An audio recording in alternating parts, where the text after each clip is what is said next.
Hello and welcome back to another Pokemon model kit review.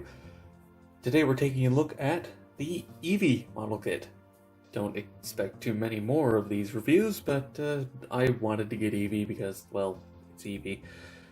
If they release a Zoroark, that'll be getting reviewed at some point, but aside from that, don't expect two more in the future. Anyway, let's get into the actual review by taking a look, as always, at the articulation. Now, despite being a fairly small and simple kit, Eevee actually has pretty good articulation, with the ears being ball jointed, so you get a lot of emotion out of them. The head is also on a ball joint, though if you start moving it a bit too much, you get a bit of a gap here in the neck. Still, get full rotation, can look up pretty far, look down really far, surprisingly far, and you can get tilt side to side, so a lot of emotion in posing. This back tuft is on a hinge, but these three are all on ball joints, so they get out of the way. The front limbs are on universal joints, so forward, back, out to the side, and a rotation, whereas the rear legs are just on a forward back swivel, and the tail is on a hinge, and as you just saw, a ball joint, so it doesn't fall off that easily. I'm just bringing it up that way and it keeps popping out. But it has a lot of important articulation, which means that the kit is really expressive, which, you want from a very cute Pokemon.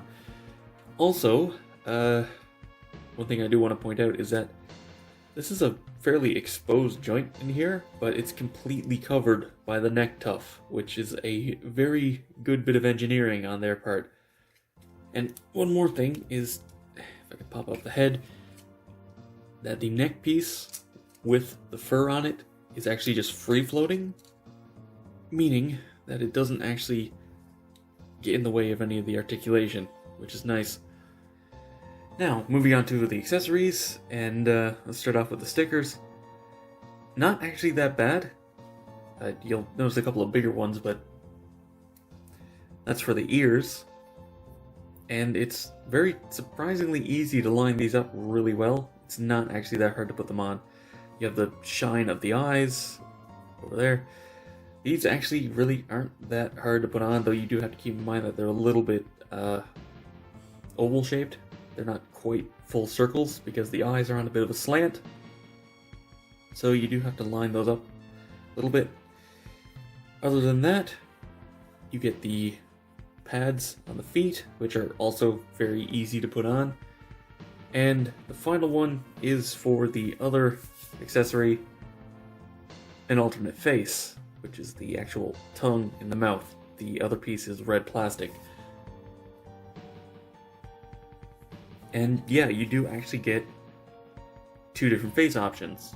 And I mean, they tell you to choose one, but honestly, it's very, very easy to swap the faces, because the pegs that hold it together are very, very big.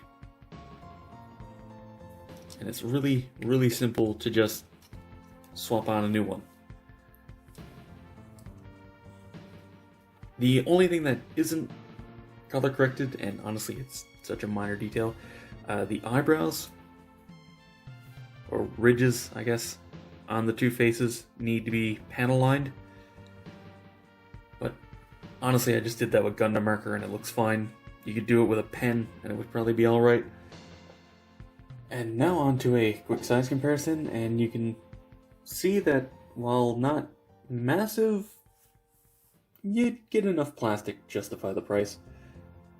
And honestly, I don't think I would want it to be any bigger than this. This works really well as a desk toy. So, to wrap this review up, I can recommend getting Eevee. It's actually a pretty nice kit. It has very, very expressive articulation, which is something you'd want from a kit like this.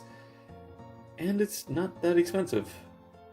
I thought I would complain about the stickers, but honestly, it's completely fine. So if you're interested in getting one, or if you know somebody you think would like it, feel free to get it for them. I can fully recommend it. But anyway, that's been all for this review.